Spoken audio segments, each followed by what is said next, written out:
సృష్టికర్త అయినటువంటి ఆ దేవుని ముద్దు పెట్టుకోవాలి.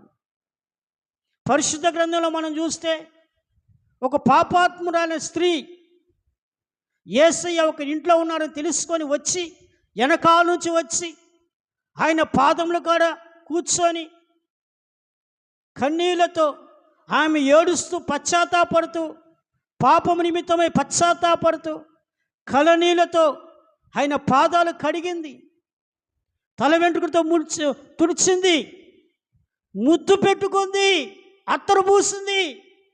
ఇక్కడ యేసయ్య పాదాలను ముద్దు పెట్టుకుంటుంది. అక్కడ వాళ్ళు అన్నారు, ఈయన దేవుడైతే, దైవ కుమారుడైతే ఈమె నీచురాలు కదా, ఈమె వ్యభిచారి కదా, ఈయనకి తెలీదా అని సనుక్కుంటుంటే అతను అడిగాడు, అయ్యా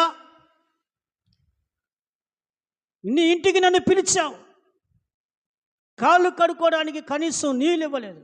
అయితే ఈమె వచ్చినప్పటి నుంచి ఈమె కన్నీళ్లతో నా పాదాలు కడిగింది, ఈమె వచ్చినప్పటి నుంచి ఈమె నన్ను ముద్దు పెట్టుకోవడము మానలేదు అని చెప్పి యేసయ్య అక్కడ చెప్తాడు. అంటే ఆ పాపాత్మైన స్త్రీ ఎవరిని ముద్దు పెట్టుకుంటుందంటే యేసుక్రీస్తుని ముద్దు పెట్టుకుంటుంది.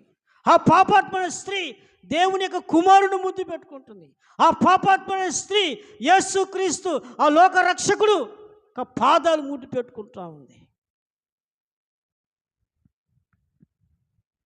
ఈరోజు దేవుని బిడ్డ, యేసయ్యను నువ్వు ముద్దు పెట్టుకో, యేసయ్య పాదాలు ముద్దు పెట్టుకో.